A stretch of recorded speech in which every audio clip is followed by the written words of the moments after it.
ಎಲ್ಲರಿಗೂ ಸ್ಪರ್ಧಾ ಅಡ್ಡ ತರಗತಿಗೆ ಸ್ವಾಗತ ಸುಸ್ವಾಗತ. ಇಂದು ನಾವು 10ನೇ ತರಗತಿಯ ಸಂಖ್ಯಾಶಾಸ್ತ್ರ ಎಂಬ ಪಾಠವನ್ನು ಅಭ್ಯಸಿಸೋಣ. ಈ ಪಾಠದಲ್ಲಿ ಬರುವಂತಹ ಅಭ್ಯಾಸ 13.1ರಲ್ಲಿನ ಸಮಸ್ಯೆಗಳನ್ನು ಬಿಡಿಸೋಣ. ಈಗ 13.1ರಲ್ಲಿನ ಮೊದಲನೇ ಸಮಸ್ಯೆ ಏನಿದೆ ಅಂದರೆ, ವಿದ್ಯಾರ್ಥಿಗಳ ಒಂದು ತಂಡವು ತಮ್ಮ ಪರಿಸರ ಅರಿವು ಕಾರ್ಯಕ್ರಮದ ಭಾಗವಾಗಿ ಒಂದು ಸಮೀಕ್ಷೆಯನ್ನು ನಡೆಸಿ ಒಂದು ಜನವಸತಿ ಪ್ರದೇಶಕ್ಕೆ ಸಂಬಂಧಿಸಿದಂತೆ 20 ಮನೆಗಳಲ್ಲಿರುವ ಗಿಡಗಳ ಸಂಖ್ಯೆಗಳ ದತ್ತಾಂಶವನ್ನು ಕೆಳಗಿನವಂತೆ ಸಂಗ್ರಹಿಸಿತು. ಪ್ರತಿ ಮನೆಯಲ್ಲಿರುವ ಗಿಡಗಳ ಸರಾಸರಿಯನ್ನು ಕಂಡುಹಿಡಿಯಿರಿ. ಅದರಲ್ಲಿ ವಿದ್ಯಾರ್ಥಿಗಳ ಒಂದು ತಂಡ ಏನ್ ಮಾಡ್ತಂತ ಪರಿಸರ ಅರಿವು ಕಾರ್ಯಕ್ರಮ ಇತ್ತಂತ. ಆ ವಿದ್ಯಾರ್ಥಿಗಳು ಏನ್ ಮಾಡಿದ್ರಂತ, ಇಲ್ಲಿ ಒಂದು ಊರಿನಾಗಿಂದು ಜನವಸತಿ ಪ್ರದೇಶ ಅಂದ್ರೆ ಒಂದು ಪ್ರದೇಶಕ್ಕೆ ಸಂಬಂಧಿಸಿದಂತೆ 20 ಮನೆಗಳಿದ್ದಂತ 20 ಮನೆಗಳಲ್ಲಿರುವ ಗಿಡಗಳ ಸಂಖ್ಯೆಗಳನ್ನು ದತ್ತಾಂಶವನ್ನು ಈ ಕೆಳಗಿನಂತೆ ಸಂಗ್ರಹಿಸಿತು. ಪ್ರತಿ ಮನೆಯಲ್ಲಿರುವ ಒಂದ್ ಮನೆಗೆ ಗಿಡಗಳ ಸಂಖ್ಯೆ ಎಷ್ಟವಂತ ಸರಾಸರಿಯನ್ನು ಕಂಡುಹಿಡಿಯದ. ಈಗ ಇಲ್ಲಿ ಸರಾಸರಿಯನ್ನು ಕಂಡುಹಿಡಿಯಿರಿ. ಇಲ್ಲಿ ಮತ್ತು ನೀವು ಸರಾಸರಿಯನ್ನು ಕಂಡುಹಿಡಿಯಲು ಯಾವ ವಿಧಾನವನ್ನು ಬಳಸುತ್ತೀರಿ ಮತ್ತು ಏಕೆ? ಇಲ್ಲ, ನಾವು ನೇರ ವಿಧಾನವನ್ನು ಬಳಸುತ್ತೇವೆ. ಈಗ ಇಲ್ಲಿ ಇದು ಗಿಡಗಳ ಸಂಖ್ಯೆ ಕೊಟ್ರ ಮತ್ತು ಮನೆಗಳ ಸಂಖ್ಯೆ ಕೊಟ್ರ. ಈಗ ನಾವು ಮಧ್ಯಬಿಂದು ಕಂಡುಹಿಡಿದ್ರೆ FI XI ಕಂಡುಹಿಡಿಯಾರೆ. ಈಗ ಇಲ್ಲಿ ಗಿಡಗಳ ಸಂಖ್ಯೆ ಏನ್ ಕೊಟ್ರ 0, ಇದು ವರ್ಗಾಂತರವ. ಇದೇನು ಗಿಡಗಳ ಸಂಖ್ಯೆ ವರ್ಗಾಂತರ. 0, 2, 2ರಿಂದ 4, 4ರಿಂದ 6, 6ರಿಂದ 8, 8ರಿಂದ 10, 10ರಿಂದ 12, 12ರಿಂದ 14. ಮನೆಗಳ ಸಂಖ್ಯೆ ಎಷ್ಟವ? 1, 2, 1, 5, 6, 7, 3 ಅವ. ಈಗ ನಾವು ಮೊದಲು ಮಧ್ಯಬಿಂದು ಕಂಡುಹಿಡ್ರೆ. ಈಗ ಮಧ್ಯಬಿಂದು ಕಂಡುಹಿಡ್ಬೇಕಂದ್ರ ಮೇಲ್ಮಿತಿ ಪ್ಲಸ್ ಕೆಳಮಿತಿ ಭಾಗಿಲೆ 2. ಇಲ್ಲಿ ನಾವು ವರ್ಗಾಂತರ ಈ 0 ಪ್ಲಸ್ 2. ಈಗ ನಾವು 0 ಪ್ಲಸ್ 2 ಮಾಡ್ಬೇಕು. 0 ಪ್ಲಸ್ 2 ಮಾಡಿ ಭಾಗಿಲೆ 2. ಈಗ 0 ಪ್ಲಸ್ 2 ಎಷ್ಟು? 2 ಭಾಗಿಲೆ 2. 2 ಒಂದ್ಲೆ 2, 2 ಒಂದ್ಲೆ 2. ಇಲ್ಲಿ ಎಷ್ಟು ಬಂತು? 1 ಬಂತು. ಈಗ ಹಿಂಗೆ 2 ಪ್ಲಸ್ 4 ಎಷ್ಟು ಅಥವಾ 6. 6 ಭಾಗಿಲೆ 2 ಎಷ್ಟು? 3. ಈಗ 6 4 10, 10 ಭಾಗಿಲೆ 5 5. 8 6 14. 14 ಭಾಗಿಲೆ 7 ಎಷ್ಟು? 2 ಎಷ್ಟು? ಉತ್ತರ ಎಷ್ಟು ಬರ್ತದೆ? 7 ಬರ್ತದ. 8 ಪ್ಲಸ್ 10 18. 18 ಭಾಗ 2 ಮಾಡಿದ್ರೆ ಎಷ್ಟು? 9. 10 ಪ್ಲಸ್ 12 ಎಷ್ಟು? 22. 22 ಭಾಗ 2 ಮಾಡಿದ್ರೆ ಎಷ್ಟು? 11. ಈಗ 12 14 ಎಷ್ಟು? 26. 26 2 ಭಾಗ ಮಾಡಿದ್ರೆ ಎಷ್ಟು? 13. ಹಿಂಗೆ ಮಾಡಬೇಕು, ಮಧ್ಯ ಕಂಡುಹಿಡಿಬೇಕು. ಈಗ ನಾವಿಲ್ಲಿ FI XI ಕಂಡುಹಿಡಿದ. ಇಲ್ಲಿ ಇದು FI ಮನೆಗಳ ಸಂಖ್ಯೆ FI ಅಂತ ಬರ್ಕೊಂಡಿದ್ದೇವೆ. ಮಧ್ಯಬಿಂದು ಏನ್ ಮಾಡಿದ XI ಅಂತ ಬರ್ಕೊಂಡಿದ್ದೇವೆ. FI XI ಇವೆರಡಕ್ಕೆ ನೋಡಬೇಕು, ಗುಣಾಕಾರ ಮಾಡಬೇಕು. FI ಮನೆಗಳ ಸಂಖ್ಯೆ ಮತ್ತು ಮಧ್ಯಬಿಂದಕ್ಕೆ ನೋಡಬೇಕು, ಗುಣಾಕಾರ ಮಾಡಬೇಕು. ಆಗೇನು ಸಿಗ್ತದ ನಮ್ಗೆ? FI XI ಸಿಗ್ತದ. ಈಗ 1 ಒಂದ್ಲೆ 1, 2 ಮೂರ್ಲೆ 6, 5 ಒಂದ್ಲೆ 1 5 5, 5 7 35, 6 9 54, 2 11 22, 3 13 39. ಈಗ ನಾವೇನು ಕಂಡುಹಿಡಿದೆವು? FI XI ಕಂಡುಹಿಡಿದೆವು. ಈಗ ನಮ್ಗೆ ಇಲ್ಲಿ ಈ ಮನೆಗಳ FI ಒಟ್ಟು ಮೊತ್ತ ಕಂಡುಹಿಡಬೇಕು. FI ಒಟ್ಟು ಮೊತ್ತ ಕಂಡುಹಿಡಬೇಕು. 1 2 3 3 1 4 4 5 9 9 6 15 15 2 17 17 3 20. ಇಲ್ಲಿ ಸಿಗ್ಮಾ FI ಇದಕ್ಕೆ ಸಿಗ್ಮಾ ಅಂತಾರೆ. Sigma FI 20. ಈಗ ಇಲ್ಲಿ FI ಮೊತ್ತ ಎಷ್ಟು ಬಂತು? 20 ಬಂತು. ಹಾಗೆ ನಾವು FI XI ಬಿ ಮೊತ್ತ ಕಂಡುಹಿಡಿಬೇಕು. ಇಲ್ಲಿ 1 plus 6 plus 5 plus 35 plus 54 plus 22 plus 39 ಇವಷ್ಟು ಸಂಕಲನ ಮಾಡಿದ್ರೆ ಎಷ್ಟು ಬರ್ತದ? 162 ಬರ್ತದ. ಹಾಗಾದ್ರೆ ಇಲ್ಲಿ FI XI ಮೊತ್ತ ಎಷ್ಟು ಇರ್ತದ? 162 ಇರ್ತದ. ಈಗ ನಾವು ಸರಾಸರಿಯನ್ನು ನೇರ ವಿಧಾನದಿಂದ ಸರಾಸರಿಯನ್ನು ಕಂಡುಹಿಡಿಯಲು ಬಳಸುವ ಸೂತ್ರ ಯಾವುದು? X ಬಾರ್ ಸರಾಸರಿ ಸಿಗ್ಮಾ FI XI ಭಾಗಿಲೆ ಸಿಗ್ಮಾ FI. ಇದರಿಂದ ಸರಾಸರಿಯನ್ನು ಕಂಡುಹಿಡಿಯಲು ಬಳಸುವ ಸೂತ್ರ. ಈಗ ಇಲ್ಲಿ ಸರಾಸರಿಯನ್ನು ಕಂಡುಹಿಡಿದ X ಬಾರ್ ಹಂಗೆ ಕುಮಾರಿ ಸಿಗ್ಮಾ FI XI. ಈ ಸಿಗ್ಮಾ FI XI ಎಷ್ಟದ? 162 ಅದ. ಅಸಲಿಂದ 362 ಬರ್ಕೋಬೇಕು ಭಾಗಿಲೆ ಸಿಗ್ಮಾ FI ಎಷ್ಟದಲ್ಲಿ? 20 ಅದ. ಅಸಲಿಂದ ಭಾಗಿಲೆ 20 ಬರ್ಕೊಂಡೆವು. ಈ 162 ಭಾಗಿಲೆ 20 ಮಾಡಿದ್ರೆ ಎಷ್ಟು ಬರ್ತದ? 18.1 ಬರ್ತದ. 18.1. ಹಾಗಾದರೆ ಪ್ರತಿ ಮನೆಯಲ್ಲಿರುವ ಗಿಡಗಳ ಸರಾಸರಿ ಎಷ್ಟು? ಪ್ರತಿ ಮನೆಯಲ್ಲಿರುವ ಗಿಡಗಳ ಸರಾಸರಿ 18.1 ಆಗಿದೆ. ಎರಡನೇ ಲೆಕ್ಕ ನೋಡ್ರಿ. ಎರಡನೇ ಲೆಕ್ಕ ಏನಂದ್ರ, ಒಂದು ಕಾರ್ಖಾನೆ 50 ನೌಕರರ ದಿನಗೂಲಿ ವಿತರಣೆಯನ್ನು ಈ ಕೆಳಗಿನಂತೆ ನೀಡಿದೆ. ಅಂದ್ರೆ ಇಲ್ಲಿ ದಿನಗೂಲಿಯನ್ನು ರೂಪಾಯಿಗಳಲ್ಲಿ ನೀಡ್ಯಾರ. 500ರಿಂದ 570, 570ರಿಂದ 540, 540ರಿಂದ 560, 560ರಿಂದ 580, 580ರಿಂದ 600. ಹಿಂಗೆ ಮಾಡ್ರೆ ದಿನಗೂಲಿ ರೂಪಾಯಿಗಳಲ್ಲಿ ನೀಡ್ಯಾರ.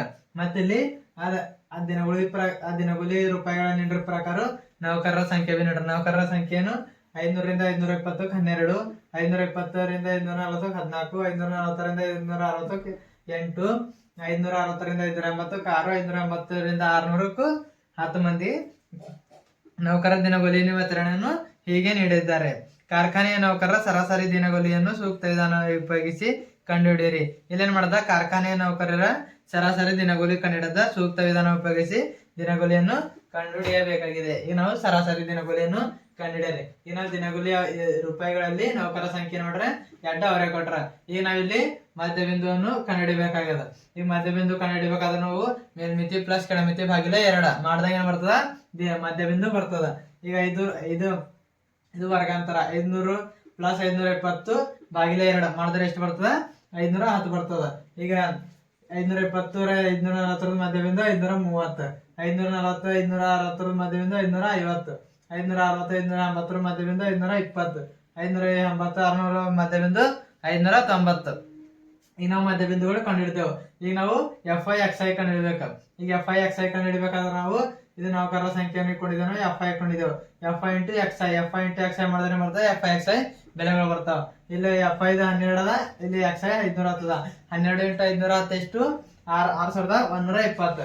ಎರಡಕ್ಕೂ ಗುಣಾಕಾರ ಮಾಡ್ಬೇಕು. 12 × 510 6120 ಬರ್ತದೆ. ಇಲ್ಲ 14 × 530 ಮಾಡ್ಬೇಕು. ಇದ್ರ ಗುಣಲಬ್ಧ ಎಷ್ಟು ಬರ್ತದ, 7420 ಬರ್ತದ. ಈಗ 8 ಮತ್ತು 550 ಗುಣಲಬ್ಧ ಎಷ್ಟು ಬರ್ತದ, 4400 ಬರ್ತದ.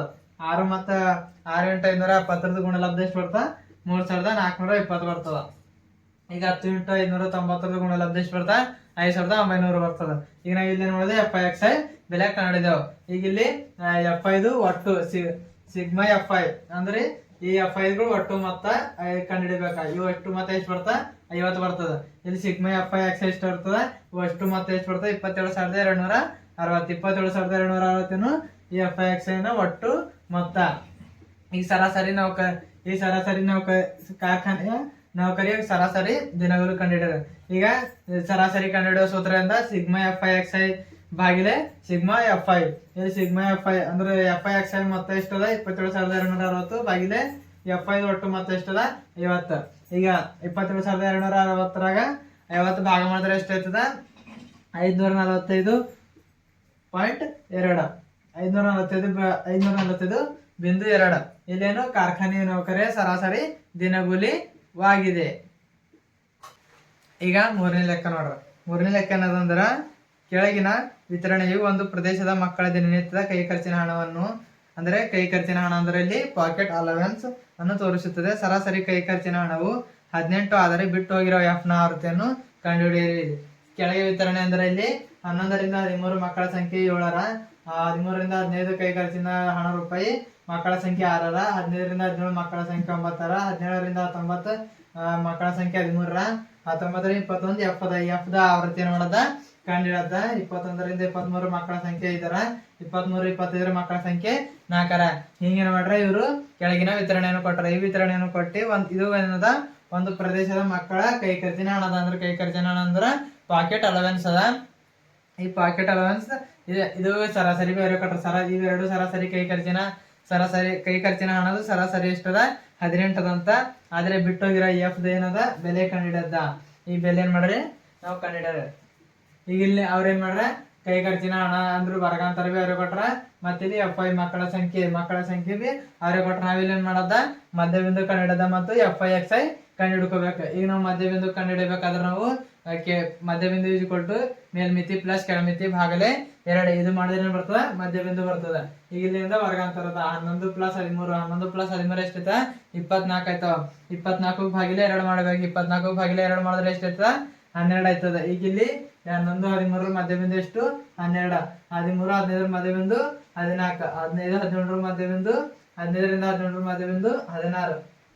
17ರಿಂದ 19 ಮಧ್ಯಬಿಂದು 18. 19ರಿಂದ 21 ಮಧ್ಯಬಿಂದು 20. 21ರಿಂದ 23 ಮಧ್ಯಬಿಂದು 22. 23ರಿಂದ 25 ಮಧ್ಯಬಿಂದು 24. ಇವೇನವ ಮಧ್ಯಬಿಂದು ಅವ. ಈಗ ಮಧ್ಯಬಿಂದು ಸಿಗುತ್ತೆ. ಈಗ ನೋಡಿ FI/XI ಕಂಡುಹಿಡಬೇಕು. ಈ FI/XI ಅಂದ್ರೆ ಈ ಮಕ್ಕಳ ಸಂಖ್ಯೆ ಮಾಡಿದ್ದೇನೆ FI ಅಂತ ಬರ್ಕೊಂಡಿದ್ದೇವೆ, ಮಧ್ಯಬಿಂದು ಮಾಡಿದೆ XI ಅಂತ ಬರ್ಕೊಂಡಿದ್ದೇವೆ. FI/XI ಅಂದ್ರೆ ಇವೆರಡು FI ಮತ್ತು XI ಗುಣಲಬ್ಧನೆ FI/XI. ಈಗ 7ಕ್ಕೆ 12ಲಿಂದ 7 7 ಇಂಟು 12 7 ಇಂಟು 12 ಗುಣಲಬ್ಧ ಎಷ್ಟದ 84. 6 14 6ಕ್ಕೆ 14 ಗುಣಿದ್ರೆ ಎಷ್ಟು ಬರ್ತದೆ 84.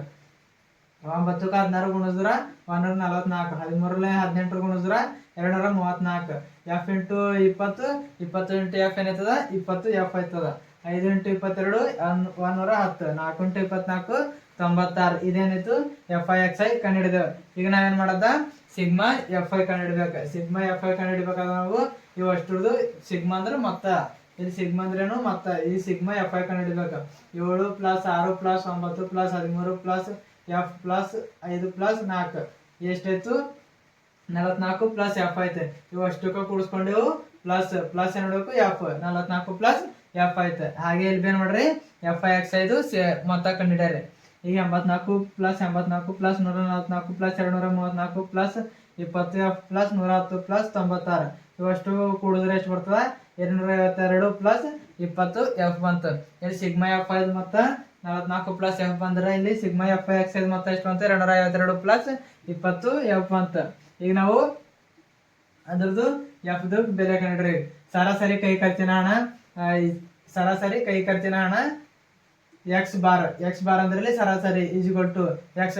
ಸರಾಸರಿ ಕಂಡುಹಿಡಿಯೋ ಸೂತ್ರದಿಂದ sigma F I X I ಬಾಗಿಲೆ ಸಿಗ್ಮಾ ಎಫ್ ಐ ಅದ. ಈಗ ಇಲ್ಲಿ ಸರಾಸರಿ ಏನ್ ಮಾಡ್ರ ಅವ್ರ ಕೊಟ್ರ, ಆ ಬೆಲೆದಾಗ ಏನ್ ಮಾಡ್ರ ಸರಾಸರಿ ಆ ಕ್ವಶನ್ದಾಗ ಏನ್ ಮಾಡ್ರ ಸರಾಸರಿ ಅವ್ರ ಕೊಟ್ರ. ಎಷ್ಟು ಕೊಟ್ರ 18 ಕೊಟ್ರ equal to sigma F I X I. Sigma F I X ಎಷ್ಟದ 752 + 20 ಎಫ್ ಅದ. ಈಗ ಇಲ್ಲಿ ಸಿಗ್ಮಾ ಎಫ್ ಐ ಎಷ್ಟದ, ಅಲ್ಲಿ sigma F I 44 plus F ಅದ. ಈಗ ಏನು ಬಂತು, ಈಗ 18 752 + 20 ಎಫ್ ಪ್ಲಸ್ 44 ಬಾಗಿಲೆ 44 ಪ್ಲಸ್ ಎಫ್ ಬಂತ. ಈಗ ಇಲ್ಲಿ ಈ 18ರ ಕೆಳಗೆ ಏನಿರ್ತದ 1 ಇರ್ತದ. ಈ 18ರ ಕೆಳಗೆ ಏನಿರ್ತದ 1 ಇರ್ತದ. 18ರ ಕೆಳಗೆ 1 ಇರ್ತದ. ಈಗ ಹೊರೆ ಗುಣಾಕಾರ 18 × 44 ಪ್ಲಸ್ ಎಫ್ ಎಷ್ಟು 18 × 44 ಪ್ಲಸ್ ಎಫ್ ಆದ್ರೆ 792 ಪ್ಲಸ್ 18 ಎಫ್ ಐತೆ. ಈಗ 1 × 752 ಪ್ಲಸ್ 20 ಎಫ್ ಆದ್ರೆ 752 ಪ್ಲಸ್ 20 ಎಫ್ ಐತದ. ಈಗ 792 ಈಗ ಇಲ್ಲಿ 792 ಹೆಂಗದಂಗೆ ಇಟ್ಕೊಂಡ್ರೆ ಪ್ಲಸ್ 52 ಅದ. ಪ್ಲಸ್ 752 ಇದ್ದ ಸಮಚಿಹ್ನೆಯಿಂದ ಈಚೆಗೆ ಬಂದ್ರೆ ಮೈನಸ್ 752 ಆಯ್ತದ. ಈಜು ಕೊಟ್ಟೆ ಹೆಂಗದಂಗೆ 20 ಎಫ್ ಅದ. 20 ಎಫ್ ಅದ. ಇಲ್ಲಿ ಪ್ಲಸ್ 18 ಎಫ್, ಇಲ್ಲಿ 20 ಪ್ಲಸ್ 20 ಎಫ್ ಹಂಗದಂಗೆ ಇಲ್ಲಿ ಪ್ಲಸ್ 18 ಎಫ್ ಅದ. ಪ್ಲಸ್ 18 ಎಫ್ ಇದ್ದಿಂದ ಸಮಚಿಹ್ನೆಯಿಂದ ಆಚೆಗೆ ಹೋದ್ರೆ ಏನಾಯ್ತದ ಮೈನಸ್ 18 ಎಫ್ ಆಯ್ತದ. ಈಗ 792 ಸರಿ 752 ಕಳೆದಾಗ ಎಷ್ಟು ಬರ್ತದ 40 ಬರ್ತದ. ಈಜ್ವಲ್ ಟು 20 ಎಫ್ ದಾಗ 18 ಎಫ್ ಕಳೆದ್ರ 2 ಎಫ್ ಬರ್ತದ. ಹೆಂಗದಂಗೆ ಇಟ್ಕೊಂಡೆವು. ಈಗ 2 ಎಫ್ 40 ಈಜ್ವಲ್ ಟು 2 ಎಫ್ ಆಯ್ತು. ಈಗ 40 ಹೆಂಗದಂಗೆ ಇಟ್ಕೊಂಡ್ಮೇಲೆ ಇಲ್ಲಿ ಗುಣಾಕಾರ 2 ಅದ. ಗುಣಾಕಾರ 2 ಇದ್ದ ಸಮಚಿಹ್ನೆ ಈಜಾಗ ಬಂದ್ರೆ ಅದೇನಾಯ್ತದ ಭಾಗಾಕಾರ 2 ಆಯ್ತದ. 2 1 2 2 2 4. ಈಗ ಎಫ್ ಬೆಲೆ ಏನು ಬಂತು 20 ಬಂತು. ಹಾಗಾದ್ರೆ ಬಿಟ್ಟು ಹೋಗಿರೋ ಆವೃತ್ತಿ ಎಫ್ ನ ಬೆಲೆ ಎಷ್ಟದ 20 ಅದ. ಬಿಟ್ಟು ಹೋಗಿರೋ ಆವೃತ್ತಿ ಎಫ್ ನ ಬೆಲೆ ಎಷ್ಟು ಬಂತು 20 ಬಂತು. ಈಗ ಮುಂದೆ 4ನೇ ಲೆಕ್ಕ ಏನದಂತಂದ್ರ, ಒಂದು ಆಸ್ಪತ್ರೆಯಲ್ಲಿ ಒಬ್ಬ ವೈದ್ಯರ ಬಳಿ 30 ಮಹಿಳೆಯರು ತಪಾಸಣೆಗೊಳಗಾದರು ಮತ್ತು ಪ್ರತಿ ನಿಮಿಷಕ್ಕೆ ಅವರ ಬಡಿತಗಳ ಸಂಖ್ಯೆಯನ್ನು ದಾಖಲಿಸಿ ಕೆಳಗಿನಂತೆ ಕ್ರೋಢೀಕರಿಸಲಾಯಿತು. ಸೂಕ್ತ ವಿಧಾನವನ್ನು ಆಯ್ಕೆ ಮಾಡಿ ಈ ಮಹಿಳೆಯರ ಪ್ರತಿ ನಿಮಿಷದ ಹೃದಯ ಬಡಿತಗಳ ಸರಾಸರಿಯನ್ನು ಕಂಡುಹಿಡಿಯಿರಿ. ಅಂದ್ರೆ ಇಲ್ಲಿ ಒಂದು ಆಸ್ಪತ್ರೆದಾಗ 30 ಮಹಿಳೆಯರು ತಪಾಸಣೆಗೊಳಗಾಯ್ತಾರ. ಅವ್ರದ್ದು ಪ್ರತಿ ನಿಮಿಷದ ಹೃದಯ ಬಡಿತಗಳನ್ನು ಹೆಂಗ್ ದಾಖಲಿಸಿದ್ದಾರೆ ಹೆಂಗಂದ್ರ 65ರಿಂದ 68 ಮಹಿಳೆಯರ ಸಂಖ್ಯೆ 2, 68ರಿಂದ 71 ಹೃದಯ ಬಡಿತಗಳ ಸಂಖ್ಯೆ ಮಹಿಳೆಯರ ಸಂಖ್ಯೆ 4, 71ರಿಂದ 74 ಮಹಿಳೆಯರ ಸಂಖ್ಯೆ 3, 74ರಿಂದ 77 ಮಹಿಳೆಯರ ಸಂಖ್ಯೆ 8, 77ರಿಂದ 80 ಹೃದಯ ಬಡಿತ ಮಹಿಳೆಯರ ಸಂಖ್ಯೆ 7, 80ರಿಂದ 83 ಹೃದಯ ಬಡಿತ ಸಂಖ್ಯೆ ಮಹಿಳೆಯರ ಸಂಖ್ಯೆ 4, 83ರಿಂದ 86 ಹೃದಯ ಬಡಿತ ಮಹಿಳೆಯರ ಸಂಖ್ಯೆ 2. ಹಾಗಾದರೆ ಇಲ್ಲಿ ಪ್ರತಿ ನಿಮಿಷದ ಹೃದಯ ಬಡಿತಗಳ ಸರಾಸರಿಯನ್ನು ಕಂಡುಹಿಡಿಯಿರಿ. ಈ ಸರಾಸರಿಯನ್ನು ಕಂಡುಹಿಡಿಯಿರಿ. ಇಲ್ಲಿ ಪ್ರತಿ ನಿಮಿಷಕ್ಕೆ ಹೃದಯ ಬಡಿತಗಳ ಸಂಖ್ಯೆ ಮತ್ತು ಮಹಿಳೆಯರ ಸಂಖ್ಯೆ ಅಲ್ಲೇ ಕೋಶದೊಂದಿಗೆ ನೀಡ್ಯಾರ. ಇಲ್ಲಿ 65ರಿಂದ 68 ಮಹಿಳೆಯರ ಸಂಖ್ಯೆ 2, 68ರಿಂದ 71 ಮಹಿಳೆಯರ ಸಂಖ್ಯೆ 4, 71ರಿಂದ 74 ಸಂಖ್ಯೆ 3, 74ರಿಂದ 77 ಸಂಖ್ಯೆ 8, 77ರಿಂದ 80 ಸಂಖ್ಯೆ 7, 80ರಿಂದ 83 ಸಂಖ್ಯೆ 4, 83ರಿಂದ 86 ಸಂಖ್ಯೆ 2. ಈಗ ನಾವು ಮಧ್ಯ ಬಿಂದು ಕಂಡಿಡದ. ಇದು ಮಹಿಳೆಯರ ಸಂಖ್ಯೆಯನ್ನು ಇಟ್ಕೊಂಡಿದ್ದೆ ಎಫ್ ಅಂತ ಇಟ್ಕೊಂಡಿದ್ದೆ. ಈಗ ಏನಾದ್ರು ಮಾಡದ ಮಧ್ಯ ಬಿಂದು ಕಂಡಿಡದ. ಈಗ ಮಧ್ಯ ಬಿಂದು ಹಿಡಿಬೇಕಾದ್ರೆ ನಾವು ಮೇಲ್ಮಿತಿ ಪ್ಲಸ್ ಕೆಳಮಿತಿ ಭಾಗಿಲೆ 2 ಮಾಡಿದ್ರೆ ಏನ್ ಬರ್ತದ ಮಧ್ಯ ಬಿಂದು ಬರ್ತದ. 65 ಪ್ಲಸ್ 68 ಕೂಡಿಸ್ಬೇಕು, ಅದು ಬಂದಿದ್ದು ಉತ್ತರ ನೋಡಬೇಕು 2ರಿಂದ ಭಾಗ ಹೊಡಿಬೇಕು, ಹಾಗೆ ಏನ್ ಬರ್ತದ ಮಧ್ಯ ಬಿಂದು ಬರ್ತದ. ಈಗ 65 68ರ ಮಧ್ಯ ಬಿಂದು 66.5, 68 ಮತ್ತೆ 71 ಮಧ್ಯ ಬಿಂದು 69.5, 71 74 ಮಧ್ಯ ಬಿಂದು 72.5, 74 77 ಮಧ್ಯ ಬಿಂದು 75.5, 77 80ರ ಮಧ್ಯ ಬಿಂದು 78.5, 80 83 ಮಧ್ಯ ಬಿಂದು 81.5, 83 86 ಮಧ್ಯ ಬಿಂದು 84.5. ಇವೇನ್ ಬಂದು ಮಧ್ಯ ಬಿಂದು ಒಂದು. ಈಗ ನಾವೇನ್ ಮಾಡೋದು ಎಫ್ ಐ ಎಕ್ಸ್ ಐ ಕಂಡುಹಿಡಿದ. ಈಗ ನಾವು ಎಫ್ ಐ ಎಕ್ಸ್ ಐ ಕಂಡುಹಿಡಿಬೇಕಾದ್ರೆ ನಾವು ಎಫ್ ಐ ಮಹಿಳೆಯರ ಸಂಖ್ಯೆ ಎಫ್ ಐದು ಮತ್ತು ಮಧ್ಯ ಬಿಂದು ಎರಡಕ್ಕೂ ಏನ್ ಮಾಡಬೇಕು ಗುಣಿಸ್ಬೇಕು. ಇವೆರಡು ಗುಣಿಸಿದ್ರೆ ಏನ್ ಬರ್ತದ ಎಫ್ ಐ ಎಕ್ಸ್ ಐ ಬರ್ತದ. ಇಲ್ಲಿ ಎಫ್ ಐ 2 ಇಂಟು 66.5 ಇವೆರಡು ಗುಣಿಸಿದ್ರೆ ಎಷ್ಟು ಬರ್ತಾ 133 ಬರ್ತದ. 4 ಇಂಟು 69.5 ಗುಣಿಸಿದ್ರೆ ಎಷ್ಟು ಬರ್ತಾ 278. ಈ 3 ಇಂಟು 72.5 ಗುಣಿಸಿದ್ರೆ ಎಷ್ಟು ಬರ್ತದೆ 217.5. 8 ಇಂಟು 75.5 ಗುಣಿಸಿದ್ರೆ ಎಷ್ಟು ಬರ್ತದೆ 604. 7 ಇಂಟು 78.5 ಗುಣಿಸಿದ್ರು 549.5. 4 ಇಂಟು 81.5 ಗುಣಿಸಿದ್ರೆ 326. 2 ಇಂಟು 84.5 ಗುಣಿಸಿದ್ರೆ 169. ಹೀಗೆ ಬಂದು ಎಫ್ ಐ ಎಕ್ಸ್ ಐ ಬಂದು ಮತ್ತೆ ಮಧ್ಯ ಬಿಂದು ಕಂಡುಹಿಡಿದೇವೆ. ಎರಡು ಏನ್ ಮಾಡ್ಬೇಕು ಕಂಡುಹಿಡಿಬೇಕು. ಈಗ ಇಲ್ಲಿ ಎಫ್ ಐಗಳ ಒಟ್ಟು ಮೊತ್ತ ಕಂಡುಹಿಡಿಬೇಕು ಮತ್ತು ಎಫ್ ಐ ಎಕ್ಸ್ ಐಗಳ ಒಟ್ಟು ಮೊತ್ತ ಕಂಡುಹಿಡಿಬೇಕು. ಈಗ ಎಫ್ ಐ ಎಕ್ಸ್ ಐಗಳ ಒಟ್ಟು ಮೊತ್ತ ಎಷ್ಟು ಬರ್ತದೆ 2 4 6 6 3 9 9 8 17 17 7 24 24 24 4 28 28 2 30. ಈಗೇನ್ ಬಂದು ಮಹಿಳೆಯರ ಸಂಖ್ಯೆ ಎಫ್ ಐ ಮೊತ್ತ ಎಷ್ಟು ಬಂತು 30 ಬಂತು. ಇಲ್ಲಿ ಸಿಗ್ಮಾ ಎಫ್ ಐ 30 ಬಂತ. ಹಾಗೆ ನಾವು ನೋಡ್ಬೇಕು F I X I B ಮೊತ್ತ ಕಂಡುಹಿಡಬೇಕು. ಎಫ್ ಐ ಎಕ್ಸ್ ಐ ಮೊತ್ತ ಏನು 133, 278, 217.5, 604, 549.5, 376, 169. ಇವಷ್ಟು ಗುಣಿದ್ರೆ ಆನ್ಸರ್ ಎಷ್ಟು ಬರ್ತದ 2277 ಬರ್ತದ. ಇಲ್ಲಿ sigma F I X I ಅಂದ್ರೆ sigma F I X I ಇವುಗಳ ಮೊತ್ತ ಎಷ್ಟು ಬರ್ತದೆ 2277 ಬಂತ. ಇಲ್ಲಿ ನಾವು ಇಲ್ಲಿ ಬಿ ಸಿಗ್ಮಾ ಎಫ್ ಐ ಇದು ಬಿ ಕಂಡಿಡಿದೆವು, ಎಫ್ ಐ ಬಿ ಮೊತ್ತ ಕಂಡಿದ್ದೇವೆ, F I X I B ಮೊತ್ತ ಕಂಡಿದ್ದೇವೆ. ಈಗ ನಾವೇನ್ ಮಾಡ್ರಿ ಸರಾಸರಿ ಕಂಡಿಡಿದ. ಸರಾಸರಿ ಕೊಟ್ಟು ಎಕ್ಸ್ ಬಾರ್. ಸರಾಸರಿ ಕಂಡಿಡಿಯೋ ಸೂತ್ರದಿಂದ sigma F I X I divided by sigma F I ಅದ. ಈಗ ಇಲ್ಲಿ ಕೊಟ್ಟು ಈ ಸಿಗ್ಮಾ ಎಫ್ ಐ ಎಕ್ಸ್ ಎಷ್ಟು ಬಂದದ 2277 ಬಂದದ. ಇದಕ್ಕೆ ನೋಡ್ಬೇಕು ಸಿಗ್ಮಾ ಎಫ್ ಐದು ಭಾಗ ಮಾಡ್ಬೇಕು. ಸಿಗ್ಮಾ ಎಫ್ ಐ ಎಷ್ಟು ಬಂದ 30 ಬಂದದ. ಈಗ 2277 ಭಾಗಿಲೆ 30 ಭಾಗ ಮಾಡಿದ್ರೆ ಎಷ್ಟು ಬರ್ತದ 75.9 ಬರ್ತದ. ಹಾಗಾದರೆ ಇಲ್ಲಿ 30 ಮಹಿಳೆಯರ ಪ್ರತಿ ನಿಮಿಷದ ಹೃದಯ ಬಡಿತಗಳ ಸರಾಸರಿ ಎಷ್ಟು 75.9. ಇಲ್ಲಿಯವರೆಗೆ ವೀಕ್ಷಿಸಿದ್ದಕ್ಕಾಗಿ ಧನ್ಯವಾದಗಳು.